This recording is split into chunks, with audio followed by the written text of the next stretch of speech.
আসসালামু আলাইকুম, welcome to Parvin রান্নাঘর। আজকে আমি তৈরি করে দেখাবো বাঁধাকপির চপ। আর এই চপটি খুব সহজভাবে ঘরে থাকা কিছু উপকরণ দিয়ে তৈরি করে নিতে পারবেন। তো চলুন বেশি দেরি না করে আজকের রেসিপিটি দেখে নেওয়া যাক। এখন আমি নিয়েছি বাঁধাকপি, আর এই বাঁধাকপিগুলোকে আমি ভালোভাবে ধুয়ে পরিষ্কার করে নিয়েছি। আজকে চপ তৈরি করার জন্য 300 গ্রাম বাঁধাকপি নিয়েছি। এখানে আপনারা চাইলে কম বেশি করে নিতে পারেন। এরপর আমি একটা পাত্রে নিয়ে নিচ্ছি 200 গ্রাম বেসন। চপটা অল্প তৈরি করতে চাইলে বেসনটা কমিয়ে নিতে হবে। এখন আমি দিয়ে দিব 1/4 কাপ চালের আটা। আর এই চালের আটাটা দেওয়ার পর চপটা অনেক মুচমুচে তৈরি হবে। 1/4 চা চামচ দিয়ে দিচ্ছি জোয়ান। 1/4 চা চামচ দিচ্ছি হলুদ গুঁড়ো। ঝালের জন্য ব্যবহার করছি 1/4 চা চামচ মরিচ গুঁড়ো। একদমই অল্প পরিমাণে দিয়ে দিচ্ছি খাবার সোডা। অল্প একটু করে পানি দিয়ে বেসন এবং আটাটাকে ঘুলে নিব ভালো করে। এইভাবে অল্প একটু করে পানি দিয়ে মিক্স করে নিব। আর এখন আমি বেসনটাকে 10 মিনিট ভালো করে ফেটে নিব। এইভাবে আমি 10 মিনিট ভালো করে ফেটে নিয়েছি। এখন ব্যাটারটা তৈরি হয়েছে অনেকটাই। এর মধ্যে আমি দিয়ে দিব 2 চামচ সরিষার তেল। তেলটা মিক্স করে নেওয়ার পর আমি 5 মিনিট ঢাকা দিয়ে রাখবো বেসনের ব্যাটারটাকে। 5 মিনিট হয়ে গেছে। এখন বেসনটা ফুলে আরো ঘন হয়ে গেছে। অল্প একটু পানি দিয়ে নিচ্ছি। এরপর ব্যাটারটাকে আমি মিক্স করে নিচ্ছি। আর একদমই এটা মোটা বা একদমই পাতলা করা যাবে না, আমি মিডিয়াম রাখছি। তো আমার এটা এখন রেডি হয়ে গেছে, সাইডে রেখে দিচ্ছি। চুলায় কড়াই বসিয়ে নিয়েছি। এখন আমি বাঁধাকপিগুলো একটু সেদ্ধ করে নিব। বাঁধাকপির যে পানিটা থাকে সেটা খুব সহজেই বের হয়ে যাবে। অল্প আমি একটু লবণ দিয়ে নিলাম। আর কপিটা সেদ্ধ হতে একদমই সময় লাগবে না, খুব সহজে এটা তৈরি হয়ে যাবে। তো আমি কিছুক্ষণ পর ফিরে আসলাম। আর এখন দেখে বুঝতে পারবেন কপি থেকে অনেকটাই পানি বের হয়েছে। বাঁধাকপিটাকে আমি এর থেকে বেশি আর সেদ্ধ করব না। চুলার জাল অফ করে নিয়েছি।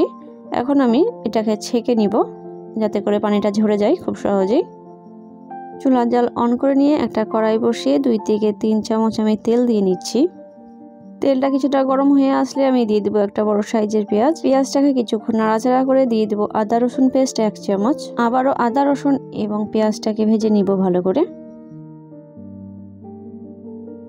এখন আমি দিয়ে দিব 2টা কাঁচা লঙ্কা কুচি এবং জিরে গুঁড়ো 1/2 চামচ, হলুদ গুঁড়ো ধনে গুঁড়ো 1/2 চামচ এবং লাল মরিচের গুঁড়ো দিয়ে দিচ্ছি 1 চামচ। 1 প্যাকেটের হাফ দিয়ে দিচ্ছি ম্যাগি মশলা। আর এই মশলাটা দেওয়ার পর কিন্তু যে পুরটা তৈরি করবেন টেস্টটা অনেক গুণ বেড়ে যাবে। শুকনো মশলাগুলো দেওয়ার পর আমি অল্প একটু পানি দিয়ে নিব, নইলে মশলাগুলো পুড়ে যেতে পারে। লবণ দিয়ে নিচ্ছি টেস্ট অনুযায়ী। লবণটা বুঝিয়ে ব্যবহার করতে হবে, কারণ বাঁধাকপি সেদ্ধ করার সময় লবণ ব্যবহার করেছি। এরপর পানি ঝরানো বাঁধাকপিগুলো দিয়ে নিচ্ছি। আর এটা দিয়ে নেওয়ার পর মশলার সঙ্গে খুব ভালো করে মিক্স করে নিতে হবে। এরপর আমি কপির সঙ্গে দিয়ে দিব একটা বড় সাইজের সেদ্ধ করে নেওয়া গ্রেট করা আলু। আলুটাকে গ্রেট করতে না চাইলে হাতে ম্যাশ করে নিয়ে দিয়ে নিতে পারবেন। কফি আর আলুটাকে ভালো করে মিক্স করে নিতে হবে যতক্ষণ না কড়াই থেকে ছেড়ে আসছে।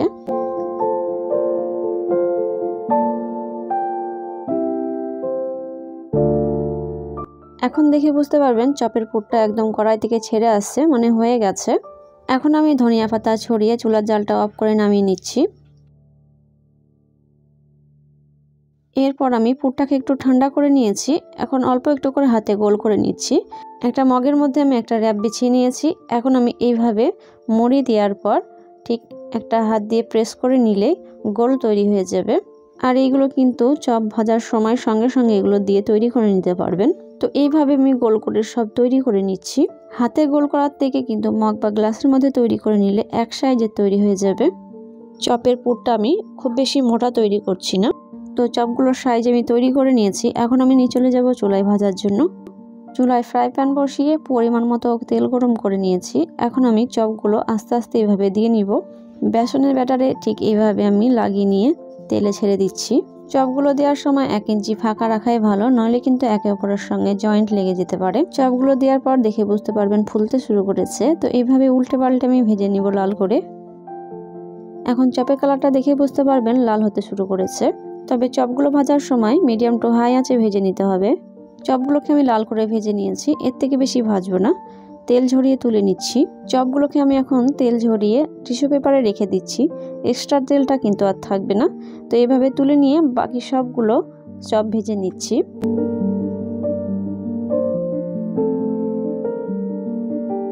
চপগুলো ভেজে নেওয়া হয়েছে, এখন কিন্তু খাওয়ার জন্য রেডি। আজকের বাঁধাকপির চপটা কেমন লেগেছে অবশ্যই কিন্তু জানাতে ভুলবেন না।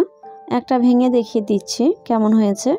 উপর থেকে অনেক মুচমুচে এবং ভিতরটা একদমই ফাঁপালো। বাঁধাকপি চপের রেসিপিটি অবশ্যই ট্রাই করে দেখতে পারেন, অনেক ভালো লাগবে। রেসিপিটি ভালো লেগে থাকলে অবশ্যই চ্যানেলটিকে সাবস্ক্রাইব করে পাশে থাকা বেল আইকনটি প্রেস করে দিবেন। এখানে বিদায় নিচ্ছি, আল্লাহ হাফিজ।